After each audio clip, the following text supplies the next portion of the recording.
But this one time, Iktomi, he's walking along with his buddy Flint Boy. And Flint Boy's made of stone. That's why he's got that name, Flint Boy. And they were walking along, and here a grizzly bear jumped out of the bushes, came right at him, and Iktomi, he was gone.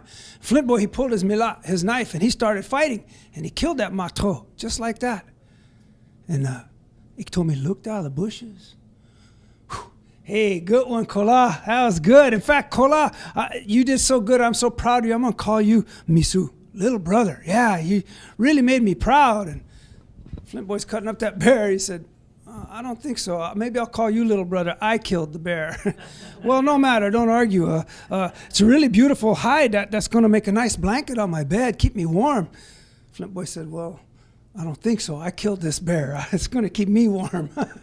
No matter. Don't argue. Those are really good claws. Make a nice necklace I could trade for horses like that. I don't think so. I killed this grizzly bear. That's going to be a necklace for me. And he said, well, why are you always arguing you don't share? Well, how come you always button your nose in? Well, remember that last time when you didn't? Well, how come you were always late and I didn't and you didn't and he didn't? Oh, back and forth. They started arguing. Holy, didn't stop. Back and forth. He kept cutting up the bear.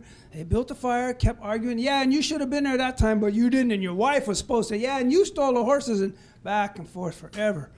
You had some dinner, went to sleep. Woke up first thing. And how come that last time when I tried to find you and you weren't even around, you were supposed to build the fire and bring water. And they just packed up the grizzly bear and rolled it up in the hide and kept walking, arguing back and forth. Finally, just out of the blue, Iktomi says, well, no matter. Kola, be my friend. Flint Boy said, at last. Good. And they walked along in silence. So they came up to these ponds, and Iktomi went up to the edge of the pond, and he looked down in there. He said, Kola, look at this big horan, this big fish down here. And Flint Boy came up and stood right by the edge of the pond. And Iktomi said, look. And he pushed him right in the water. And Flint Boy, he's made of stone. And so he just sunk. He went right to the bottom and stayed there. And so they say now that's why when you go up to a pond and all those bubbles are coming up from the bottom of the pond, it's Flint Boy cussing at Iktomi for pushing him into the bottom of the pond and stealing his bear hide. Because Iktomi picked up that bear hide and he walked off to find some more adventure. Yeah, he was walking along. He had that really good, warm bear hide. It's keeping him cozy warm. Well, he got hungry. I mean, Iktomi, he's always too hungry. Didn't know what he was going to do. Getting cold, he had that bear hide, but he remembered there was a standing stone nearby.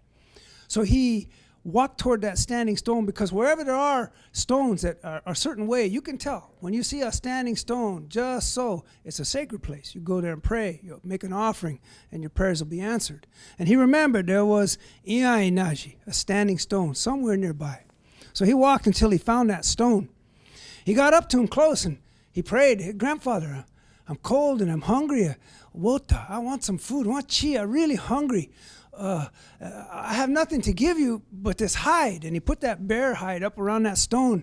And thank you, Grandfather. I know my prayer will be answered. And he walked off. And he walked for a little bit, and he came over a little rise, and sure enough, here was a deer with an arrow in its neck.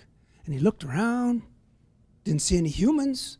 Oh, that standing stone grandfather, he must have let those humans shoot this deer, and then he escaped and came here for me. He gave me this meat, takcha, good food, yeah. So he started trying to cut it up, but his hands were so cold he could hardly hang on to his knife. And so he tried to build a fire, a little peta. He couldn't do that. His hands were cold, so he went back and tried to cut up the deer. Geez, it's so cold and achy, and he thought, what does a stone need with a grizzly bear hide? He feels nothing. And he ran back to where that standing stone was. And he said, Grandfather, I'm so cold. I'm trying to eat, and you feel nothing. And I'm cold. I'm just a pitiful person. And he took the hide back. He took back his gift. And he went back to where his deer was. It was gone. Nothing. No bones, nothing. Not even an impression in the ground, as if it had not even been there. And he told me, said, Grandfather, that was cruel of you to take my deer, my meat away from me. And it was dumb of me. I should have ate the meat and then got my grizzly bear hide back. And he walked off to find more adventure. Never take back a gift.